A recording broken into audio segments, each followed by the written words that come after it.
polishing their dancing moves before a performance in front of an important Chinese delegation. These girls are pupils at Ivanovo International Boarding School, founded in 1933 to provide a safe home for the children of revolutionaries around the world. It was even built in the shape of a hammer and sickle. I didn't know anything about this place before I came here. But when I arrived, I was told about what kind of school it was. I was proud to be studying here. Around 340 pupils live and study here, mostly from Russia. These days, the school has lost its revolutionary significance, but during the Soviet times, the school known as the Interdom became a temporary home for the children of Mao Zedong, Joseph Broz Tito, Palmiro Togliatti and many others. They learned foreign languages and every pupil studied their native tongue, but Russian was the official language spoken at the school and many students took on a Russian name. Ivanovo's director says the school's direction may have moved on, but its work to help children in need remains. The essence of the Interdom hasn't changed. In 1933, it was established to help children in difficult situations, and back then the decision was made to help the children who got into difficult situations outside of Russia.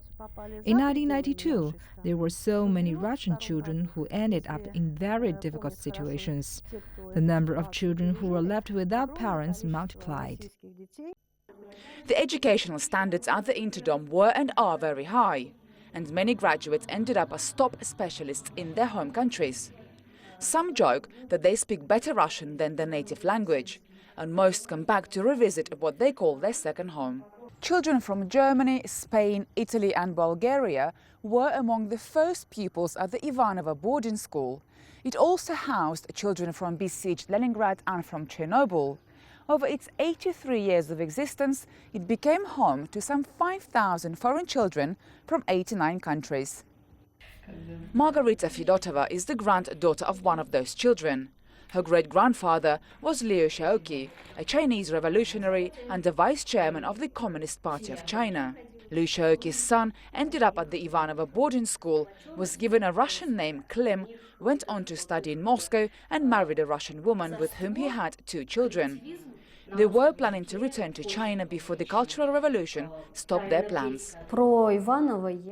I only learned about Ivanovo when I was 11 years old. Back then, it was a big surprise for me that I, a small child who was brought up in a Russian family, have Chinese roots, and that my grandfather and my great-aunt lived and were brought up in the Ivanovo Interdom. It was strange, but it explained my height and my skin color. I was always different from my classmates. Margarita says she and her grandmother went back to Ivanovo for its 80th anniversary celebrations. The famous Interdom has had a tough time over the past 10 years, losing its international status. But it's starting to accept refugee students from Ukraine and Syria and hopes it can soon start opening its doors to the world's children once again. Lyubova, CCTV, Ivanovo.